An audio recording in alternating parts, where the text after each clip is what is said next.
అందరికీ నమస్కారం అండి. ఈరోజు మేఘచందం సీరియల్లో ఎపిసోడ్ ఏంటంటే భూమి గగన్ వచ్చి పూరి శివ పెళ్ళిలో ఆనందంగా జరుపుకుంటుంటే ఓర్వలేని అపూర్వ ఏదో విధంగా కుట్ర పని అయితే ఆపేస్తుంది కదండి. అపూర్వ మీరాని బిందువును తీసుకెళ్ళి అందరి ముందర అవమానం పరిచి ఈ విధంగా బిందు శివలు ప్రేమించుకున్నారు, ఈ పెళ్ళి ఆపేయాలి అటనేసి అయితే అంటుంటే కృష్ణప్రసాద్ అయితే అరుస్తుంటాడు. అపూర్వ నువ్వు మాట్లాడుకు, నీకు మాట్లాడే అర్హత లేదు అంటుంటాడు. అప్పుడు అపూర్వ ఎక్కడ ఏం మాట్లాడాలో నీకు తెలుసా కృష్ణప్రసాద్, నువ్వు ఆపు.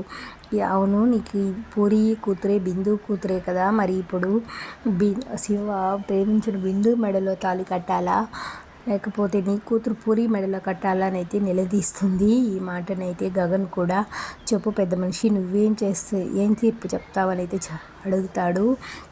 అప్పుడు కృష్ణప్రసాద్ ప్రేమించుకున్న వాళ్ళే పెళ్లి చేసుకోవాలని అయితే తీర్పు అయితే చెప్పడంతో గగన్ అయితే కన్నీళ్లు పెట్టుకుంటూ, ఒక పక్క శారద కూడా కన్నీళ్లు పెట్టుకుంటుంది. భూమి కూడా ఏమీ మాట్లాడకుండా మౌనంగా చూస్తూనే ఉంటుంది.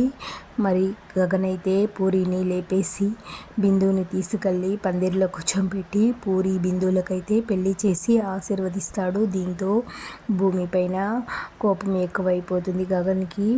ఇంటికి వచ్చిన తర్వాత బాధపడుతూ ఏడుస్తూ ఉంటే తర్వాత శారద పోయి భూమిని అయితే తీసుకొని వస్తుంది.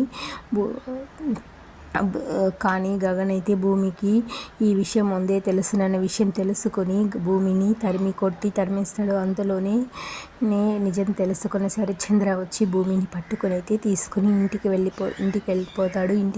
అన్ని విషయాలు తెలుసుకున్న శరత్చంద్ర నా ఆస్తి మొత్తం భూమి మీదే ట్రాన్స్ఫర్ చేస్తున్నాను అని అయితే ఆస్తి మొత్తం భూమి మీద ట్రాన్స్ఫర్ చేస్తాడు. తాళం చెవులు అయితే భూమికి ఇవ్వాల్సిందిగా చెప్పేస్తాడు. అప్పుడైతే అపూర్వ తాళం చెవులు తీసుకొని ఉంటుంది. పక్కనే ఉన్న అపూర్వ కూతురు కూడా చేయి చాపుతుంది, నాకు తాళాలు ఇవ్వమ్మా అనేసి. ఒక్కసారిగా చంప పగలగొడుతుంది భూమి. మళ్ళీ తర్వాత భూమి అయితే మీరిద్దరు ఒళ్ళు కరిగించి ఇంక మీద పని చెయ్యి, ఒళ్ళు తగ్గించండి అని అయితే చెప్పడంతో నేనా అనేసి అయితే అంటుంది అపూర్వ చంప పగలగొడుతుంది. అయితే భూమి తాళాలు తీసి భూమికి అయితే ఇచ్చిస్తుంది. నెక్స్ట్ వీడియోలో ఏం జరుగుతుందో నెక్స్ట్ వీడియో